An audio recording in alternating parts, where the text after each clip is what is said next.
So let us solve the 13th question of paper 2, guys. So the solution of 0.1 molar weak base is titrated with 0.1 molar strong acid.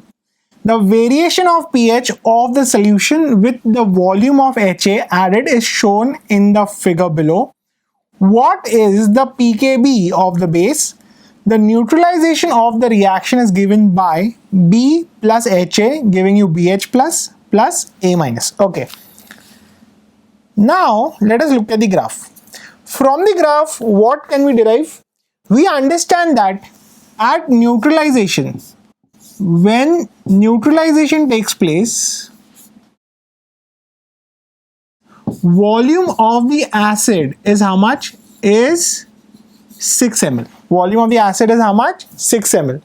So what will be half neutralization point? Half neutralization point, the volume of HCl will be 3 ml, right? So what is the pH when you are talking about half neutralization point?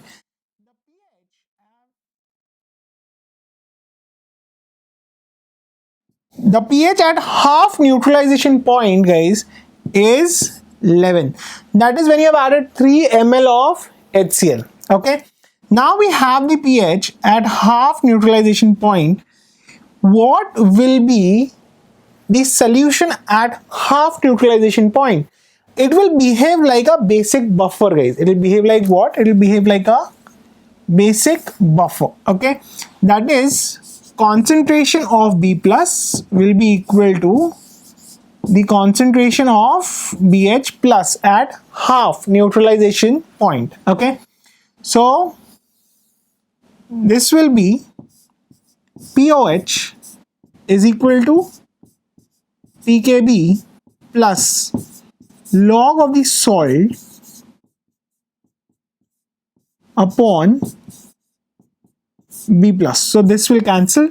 So your POH is how much? POH is equal to pKb. What is your pH? pH is 11. So what is POH? POH will be 3. So your pKb value is how much? pKb value is 3, and that is your answer, guys. Okay, is that clear, guys? Okay, let us move on to the next question. That is the 14th question of paper 2.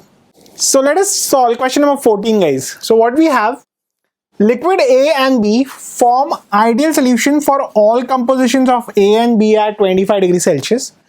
Two such solutions, 0.25 and 0.5 mole fraction of A, have total vapor pressure of 0.3 and 0.4 bar respectively. What is the vapor pressure of pure liquid B in bar? Okay, question from Raoult's law, guys.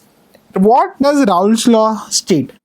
Total pressure is equal to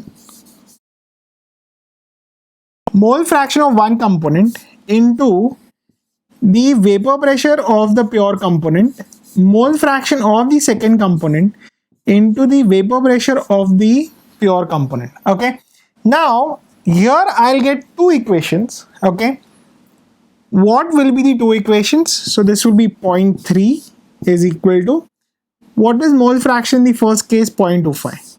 So this is 0.25 into P naught A plus XB. If this is 0.25, XB will be how much? 0.75, and this is P naught B. So this is your equation 1. Okay. Once I get equation 1, let us look at the second equation that I'll get. So 0.4 is equal to, what is the mole fraction? 0.5, right? 0.5 into P naught A plus 0.5 into P naught B. This is equation 2. We have got two equations, guys. Very simply use both the equations and you will get the value of what? And you will get the value of P naught B. The value of P naught B is how much? It is 0.2 bar. So this is your answer. Okay, let us move on to the 15th question of paper 2. So The figure below is the plot of potential energy versus internuclear distance of H2 molecule in the electronic ground state. Okay. What is the value of net potential energy E naught in kilojoules per mole for D equal to D naught, at which the electron-electron repulsion and nucleus-nucleus repulsion energies are absent? As reference, the potential energy of hydrogen atom is taken as 0 when its electron and the nucleus are infinitely far apart. So it's a very long question, guys, lengthy question. Let us look at the diagram. So this is the diagram which is given to us. If I know the potential energy of hydrogen, I can easily crack this question. What is the potential energy for hydrogen? Potential energy for hydrogen is minus 27.2 electron volts. Okay. Now look at the graph, guys. Look at this diagram. What is given at D naught?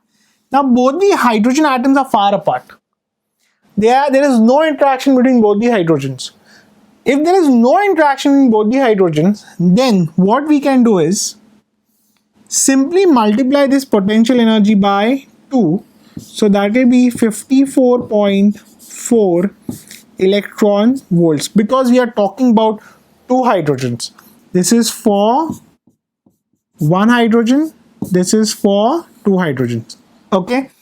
So this is for two hydrogens, we have got the potential energy in electron volts. What we have to calculate, let us identify that from the question. We have to calculate E naught in kilojoules per mole.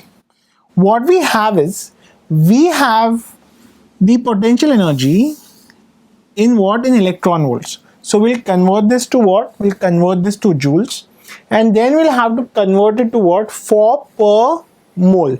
So how will we calculate that? So potential energy will be equal to minus 54.4 multiplied by 1.6 into 10 to the power minus 19 into Na, because we have to calculate for 1 mole. Okay. Na divided by 1000. So as I calculate this, so this will be how much? This will be 5242.42. This is in kilojoules per mole. Okay, so looks like a very lengthy question. Can be easily solved by using the value of potential energy for hydrogen. Okay, so this is your final answer, guys. Let us move on to the next question, that is question number 16.